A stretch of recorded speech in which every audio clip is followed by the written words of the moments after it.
तो माफिया मुख्तार अंसारी की मौत से पहले उसकी फोन पर यह बातचीत हुई, ये ऑडियो सामने आया। मुख्तार अंसारी ने अपने बेटे उमर अंसारी से बात की थी। जेल के फोन से मुख्तार अंसारी के बेटे उमर से यह बातचीत यहां पर जो थी वो अब आपको सुनाते हैं।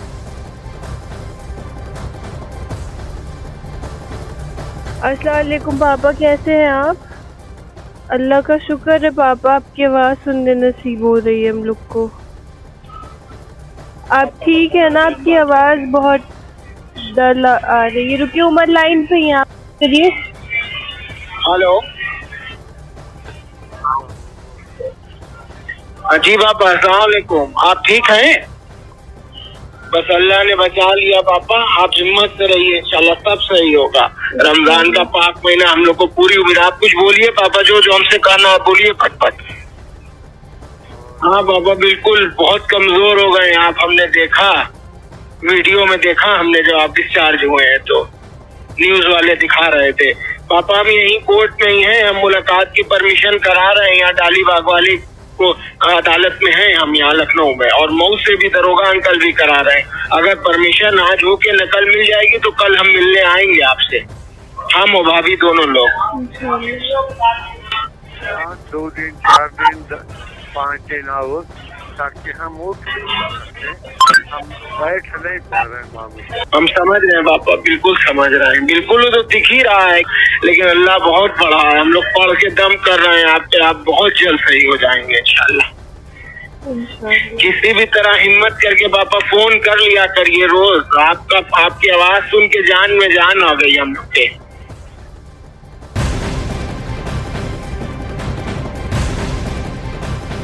एक था मुख्तार जिसे विरासत में मिली अच्छी परवरिश, पुरखों के अच्छे काम मिले, लेकिन यही मुख्तार बन बैठा यूपी का, उत्तर प्रदेश का सबसे बड़ा डॉन। ऐसा क्या हुआ था, क्यों हुआ? बेहद दिलचस्प और खौफनाक हकीकत है। मुख्तार अंसारी ने बड़े खूनी और खूंखार कारनामे से माफियागिरी को आगाज दिया था। मंडी परिषद के चुनाव में हत्याकांड के बाद उसका नाम उछला भी था।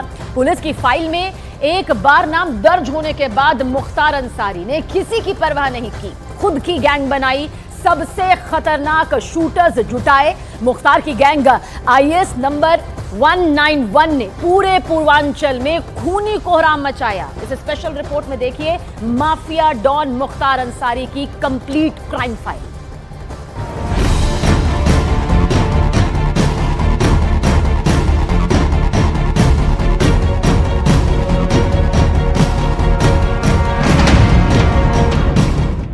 ये पाप की वो गठरी है जिसे तमाम उम्र सिर पर ढोता रहा उत्तर प्रदेश का सबसे बड़ा माफिया। इसमें नाम दर्ज है, उसके कारनामे दर्ज हैं, उसकी गैंग की डिटेल दर्ज है, उसके कुनबे के कुख्यात कांड दर्ज हैं। संगीन गुनाह की कोई ऐसी धारा नहीं जिसका जिक्र मुख्तार की क्राइम फाइल में दर्ज ना हो। मुख्तार सलाखों के पीछे रहा हो, व्हील चेयर पर रहा हो, एम्बुलेंस में रहा हो या फिर पुलिस वैन में, हर वक्त इसी क्राइम फाइल के खौफ में जीता रहा। मुख्तार की संगीन से संगीन वारदातों से ठसाठस भरा ये पुलिंदा उसकी असल शिनाख्त है, एक ऐसे माफिया की जिसने पूरे पूर्वांचल को थर्रा रखा था, जिसने पूरे सिस्टम को दहला रखा था। मुख्तार ने खानदानी विरासत में मिले नाम को इस कदर बदनाम किया कि पूरा यूपी इस डॉन से खौफ खाता था, क्योंकि मुख्तार ने जरायम की दुनिया में आगाज खौफनाक अंदाज से किया था। मुख्तार अंसारी ने अपराध की दुनिया में साल 1980 के दशक में कदम रखा। सबसे पहले मुख्तार अंसारी का नाम मखनू सिंह गिरोह के साथ जुड़ा। उसके बाद जौनपुर, मऊ, वाराणसी और गाजीपुर जिलों में मुख्तार अंसारी का नाम संगठित अपराधों में सामने आया। मुख्तार अंसारी की अदावत माफिया ब्रिजेश सिंह से हुई, जिसके बाद खूनी खेल शुरू हो गया।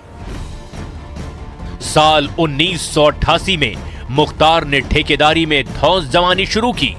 इसके बाद मंडी परिषद की ठेकेदारी को लेकर मुख्तार अंसारी ने सच्चिदानंद राय की हत्या करवा दी। ये पहला बड़ा केस था जिसमें मुख्तार का नाम पुलिस फाइल में दर्ज हुआ। इसी दौरान अपने कट्टर दुश्मन त्रिभुवन सिंह के कांस्टेबल भाई राजेंद्र सिंह की हत्या बनारस में करवा दी। 1991 में चंदौली में मुख्तार पुलिस की पकड़ में आया, लेकिन रास्ते में 2 पुलिस वालों को गोली मारकर फरार हो गया। 1991 में मुख्तार और ब्रजेश के बीच संबंधों में निर्णायक मोड़ आया। बनारस की पिंडरा सीट से विधायक रह चुके और नरेंद्र मोदी के खिलाफ 2 लोकसभा चुनाव हार चुके अजय राय के बड़े भाई अवधेश राय की हत्या हो गई। अवधेश ब्रजेश सिंह के करीबी माने जाते थे और उनकी हत्या में नाम आया मुख्तार गैंग का। फिर अदावत का एक दौर चल पड़ा। ब्रजेश सिंह और मुख्तार की गैंग वॉर का दायरा मुंबई तक फैला, लेकिन मुख्तार ने खुद का मेकओवर भी शुरू कर दिया था, क्योंकि उसे राजनीति में धाक जो जमानी थी। माफिया मीडिया में अपनी छवि चमकाने के लिए गोल्डन चश्मे में इंटरव्यू देने लगा था। इंटरव्यू के दौरान पिस्टल नचाने का उसका स्टाइल भी जमकर सुर्खियां बटोरने लगा था।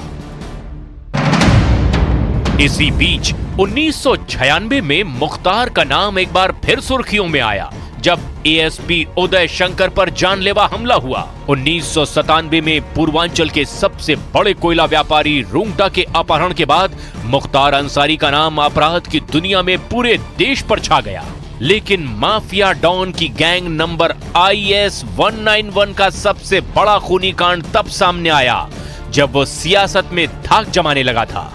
मुख्तार अंसारी का गुंडा राज पूर्वांचल में खून बनकर बरसता था। हथियार के बल पर डर और आतंक फैलाने का शौकीन मुख्तार का काफिला जब निकलता था तो अब उसके गुर्गे हथियार लहराते हुए दिखाई देते थे।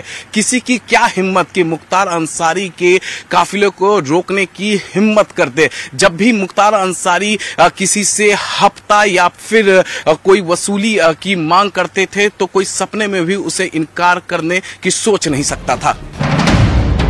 29 नवंबर 2005 गाजीपुर उत्तर प्रदेश। ये हत्याकांड था बीजेपी विधायक कृष्णानंद राय का, जिसमें उनके साथ 6 लोगों की मौत हो गई थी। उस रोज 500 राउंड गोलियां चली थी। AK-47 से बारूद बरसा था। इलाके में मुख्तार गैंग का खौफ पसरा था। कृष्णानंद राय हत्याकांड ने मुख्तार को देश के सबसे कुख्यात माफिया डॉन की फेहरिस्त में टॉप पर पहुंचा दिया। बाबा की आशीर्वाद है। जय आज मैं हमेशा बाबा के दरबार में न्याय के लिए करती थी, आज न्याय मिला है हमको।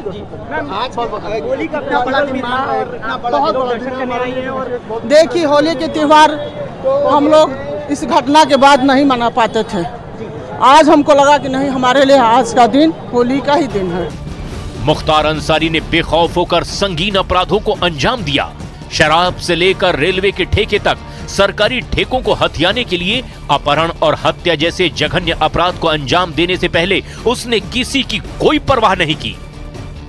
और उस समय मैंने लाइट मशीन गन रिकवर की। आज तक उत्तर प्रदेश में केवल एक ही रिकवरी है, न उसके पहले कभी हुई, न 20 साल हो गया अब तक हुई है। और उसमें पोटा भी लगाया, क्योंकि पोटा एग्जिस्ट करता था।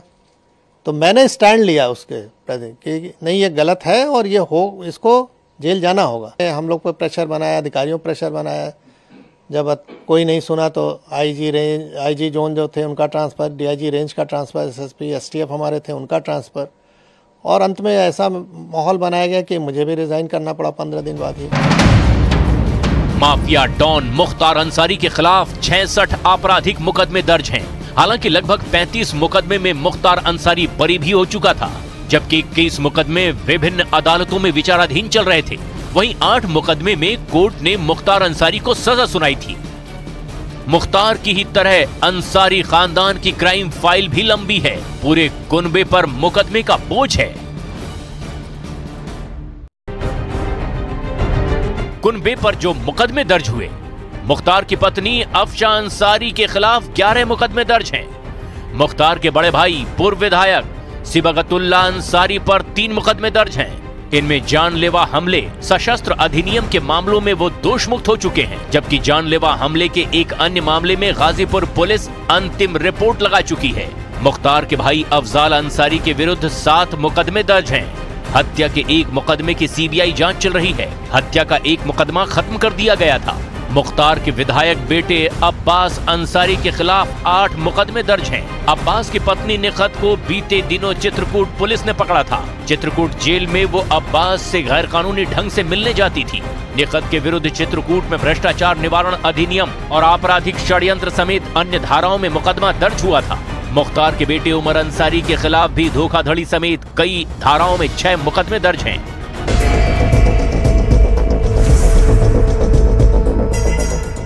सियासी सरपरस्ती ने मुख्तार अंसारी को इतना बेखौफ बना दिया था कि वो खुद को कानून और सरकार से ऊपर रखने लगा था। मऊ दंगे के बाद मुख्तार ने योगी आदित्यनाथ को भी निशाने पर लिया था। साल 2005 में मऊ में भीषण दंगा हुआ। दंगे के दौरान मुख्तार खुली जीप में हथियार लहराते घूम रहे थे। उस दौरान आरोप लगे कि धर्म विशेष के लोगों के खिलाफ जमकर अत्याचार किया गया है। आरोप यह भी लगा कि दंगा भड़काने का मास्टरमाइंड मुख्तार अंसारी था। इन्हीं दंगों के बीच साल 2006 में यूपी के वर्तमान सीएम और तत्कालीन सांसद योगी आदित्यनाथ ने मुख्तार अंसारी को खुली चुनौती दी कि मऊ जाकर वो पीड़ितों को इंसाफ दिलाएं। लेकिन मुख्तार का दबदबा ऐसा था कि योगी को मऊ में दोरी घाट से आगे नहीं बढ़ने दिया गया। मुख्तार ने योगी से अदावत पाल रखी थी, जिसके नतीजे में योगी आदित्यनाथ पर जानलेवा हमला तक अंजाम दिया गया। ये बात 2008 की है। योगी आजमगढ़ जा रहे थे, तब उनके काफिले पर हमला कर दिया गया। उनकी गाड़ी में तोड़फोड़ हुई थी। उपद्रवियों ने आगजनी की भी कोशिश की थी और उस वक्त योगी आदित्यनाथ बाल बाल बचे थे। हमले से बचने के बाद योगी ने खुले शब्दों में मुख्तार अंसारी को चेतावनी दी थी और इसके बाद जब से योगी सूबे के सीएम बने, तब से माफियाओं के बुरे दिन यूपी में शुरू हो गए।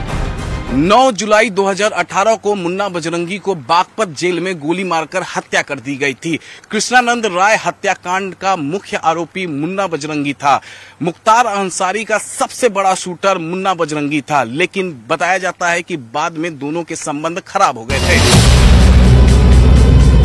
जेल में मुन्ना बजरंगी की खौफनाक मौत का किस्सा सुनने के बाद से मुख्तार अपनी जान को खतरा बताने लगा था, जिसके चलते माफिया को पंजाब की जेल में शिफ्ट कर दिया गया था। लेकिन पंजाब से जब से मुख्तार यूपी की जेल में लौट कर आया, उसके सिर पर मौत नाचने लगी थी, क्योंकि योगी राज में माफियाओं के मिट्टी में मिलने की शुरुआत हो चुकी थी। अतीक अहमद जैसे डॉन का अंत हो चुका था। वहीं माफिया मुख्तार बार बार बीमार रहने के चलते हत्या की आशंका जताने लगा। मगर जिस अंदाज में मुख्तार का अंत हुआ, उसकी किसी ने कल्पना तक नहीं की थी। माफिया की मौत की वजह पर फिलहाल सस्पेंस है। जांच के बाद ही सच सबको पता चलेगा। लेकिन प्राथमिक तौर पर जो पता चला वो ये कि हार्ट अटैक के बाद मुख्तार अंसारी की मौत हो गई।